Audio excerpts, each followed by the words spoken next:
I ask people, how you doing? A lot, or some version of that. Like how's your day? And how's your week? How's it going? Granted, that's usually just a warm-up question to get a conversation going. If you're like most people that I know, and you're probably a friend of mine, you usually answer something like, oh, I'm fine, or busy, or tired. Sometimes there's even a sigh involved. I've got a lot of great friends, and you're probably one of them, who carry a big load. You're responsible for a lot. You're accountable for a lot. You're even accountable for other people's work. I know, it's a lot. Sometimes it can feel like it's a bit too much. Well, that's what bourbon is for. Well, a little bourbon, not a lot of bourbon. Too much bourbon, and it becomes its own load to carry, right? So, how can you and I manage the weight of our responsibility better? Well, let's talk about a thing called load management, shall we? In a world of professional sports, and even in collegiate sports, the art and science of load management has become a pretty big deal. It's gotten very technical in the last few years, and I like it a lot. Maybe you and I can learn a little bit from this practice and perhaps apply it to our work as leaders and managers and supervisors. Even if you're not in one of those roles, but you've got a lot of influence, you probably might want to listen to this as well. There might be a little something to learn in it. So, load management in professional sports refers to the practice of controlling training and of performance loads in order to enhance long-term performance and to avoid injury. Load management is defined as the deliberate temporary reduction of external stressors intended to facilitate, by so doing, overall improvements in the athlete's wellness and in performance, while at the same time preserving the muscular, skeletal, and metabolic health of the athlete. So basically, you reduce the amount of training and or competition that an athlete takes on to help them recover better and to perform better over the long term, and that's the key. The more crucial the player is to the success of the team, the more carefully they practice load management. It's also the wisdom of the special forces, who have said to one another for years, if you're never off, you're never able to be fully on. Load management is the practice of a simple formula for professional and collegiate athletes. The formula looks like this: performance equals stress plus rest. So good athletes are usually going to achieve about a 50-50 ratio between performance and rest. And the highest long-term performers, especially in professional world, achieve about a 70-30 ratio. That means they're off, quotes kind of around off, we'll talk about that in a minute, 70% of the time.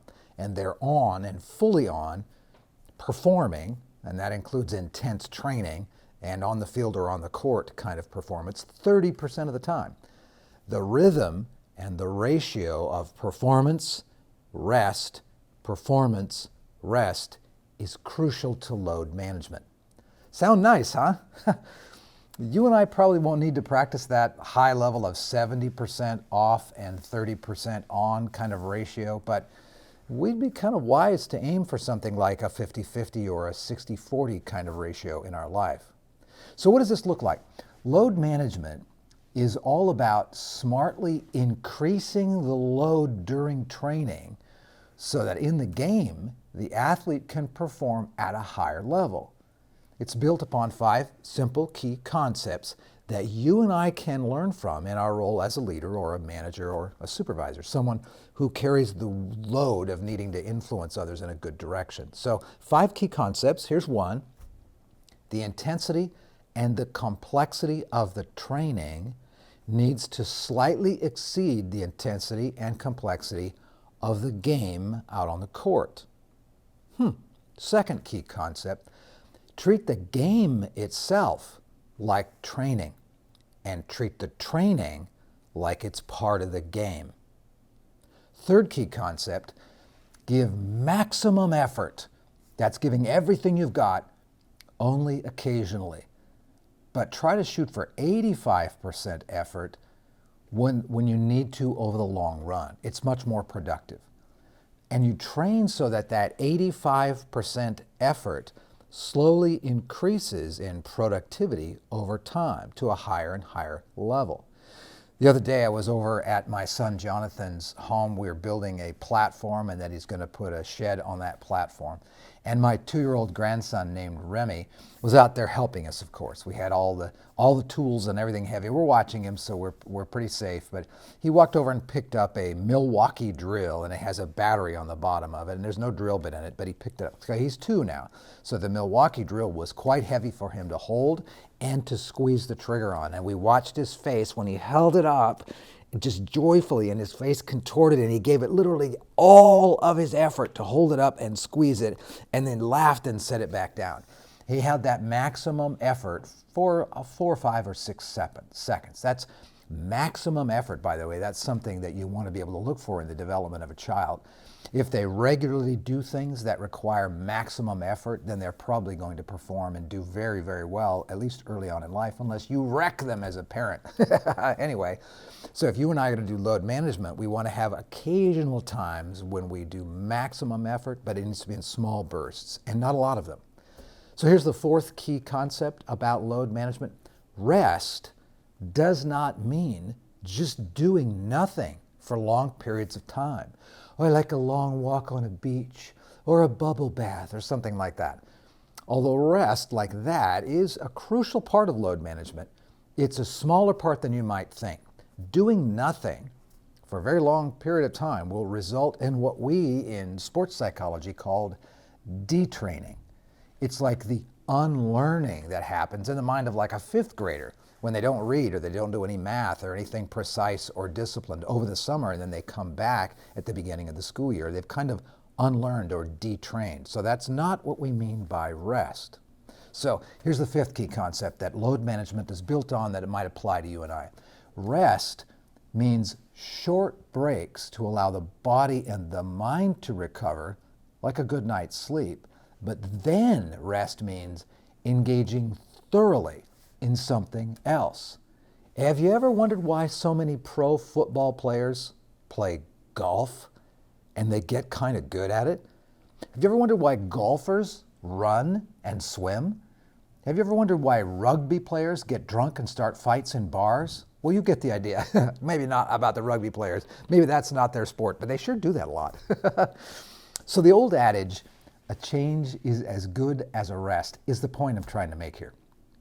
Athletes who push themselves to 100% in training, maximum effort, and then on the court for a whole season, and then crash for the off season, come back weaker. They're more prone to injury, and their careers don't last as long. And kind of as a sidebar, their relationships start to fall apart too. So you get the idea, right? Pushing yourself until you're utterly worn out and then sitting on a beach and drinking margaritas for a month is not load management. It's detraining. It starts a pendulum swing that quickly gets out of control. So here's a point I'm trying to make. The more crucial you are to your team's success, the more carefully you need to practice load management. If you want to be in the game for a long time, and that's probably you have to practice wise load management. So here's what we've learned that might help you a little bit. First of all, mentally divide your work into on the court, metaphorically, and off the court, metaphorically.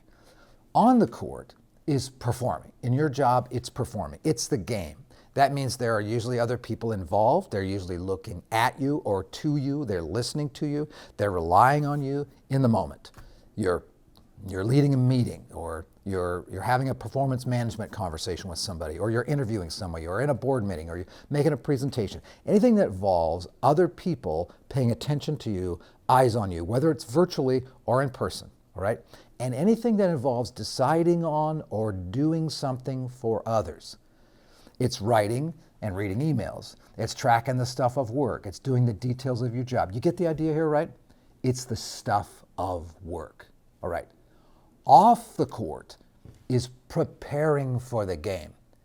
It's what you do so that you can get better at the game and so that you can stay in that game for the long haul. Here's a sidebar thought. There's no such thing as overnight success. Everything good and successful and worthy in life and work takes a long time. That means you have to be able to stick around and to stay in this game for a long time. Every enterprise that I know is littered with piles of plans and dreams left unfinished simply because the leaders gave up too soon. Just saying. So here's the second thing to walk away with. You can mentally divide your off-the-court time into training and rest. So some of our off-the-court time needs to be pure rest.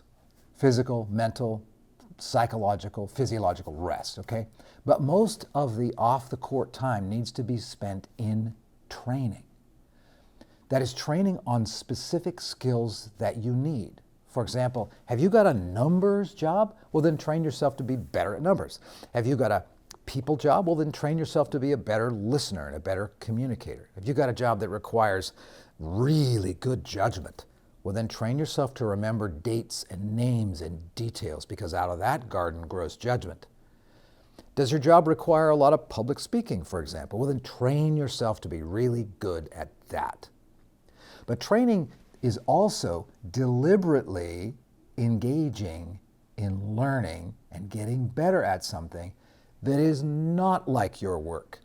It's different than your work, but somehow it enhances your work. A little word of caution here. It isn't something that you train to do that makes your work harder. Like I mentioned a while ago, football players golf. It makes them better football players. Here's a pro tip. If your work involves talking all the time, engaging in training that requires you to be silent and listening well, will be very worthwhile. If your work requires you to be like neck deep in spreadsheets all the time, take up watercolor painting. Are you around people nonstop and you kind of feed off of that? Well, then train yourself to be able to be alone. Are you in a job where you're dealing with the dark side of humanity all day long? Well, train yourself to see and to create beauty. You get the idea? A change is as good as a rest. So here's a Surgeon General's warning for you. Some people will not like this if you're not available 24/7. In the NBA, for example, when a player who's crucial to the team doesn't play every game, fans and reporters freak out. Why? Because they paid to watch them. They want to talk about that key player. But the key player's just sitting around the bench doing nothing? Wow, they get mad about that. You will get the same kind of pressure on you. When a fire chief takes a couple of weeks off and it turns into wildfire season, people lose their ever-loving minds. When a director decides to not be in the first chair during contract negotiations, their brains explode. But all these things, when done well and when done for the right reasons, make for a stronger team, a more resilient organization, and a more robust leader. So brace yourself. Everyone you work with wants you to be at your best. They just don't want you to do what it takes to become the best and stay the best. So again, here's my point. If you're critical to the success of your team or of your enterprise or of your family or of your group of friends or of your group at church or whatever, you must intentionally manage your load. No one else will.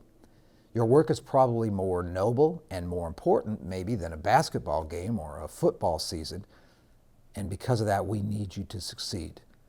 And because you're crucial, we need you to manage the load you carry well. No one will do it for you. So what are you going to do with this idea? How about letting me know? We can learn about this together. If you like this, go ahead and subscribe. And then when you subscribe, if you've got some wisdom to share, drop it in the comments. I'd love to hear from you. If you know anyone who is really, really good at this load management stuff, how about reaching out and connecting with him or her and learning from them about how they do it? So, you got important work to do. I'm glad you're here. Keep it up. Here's to you.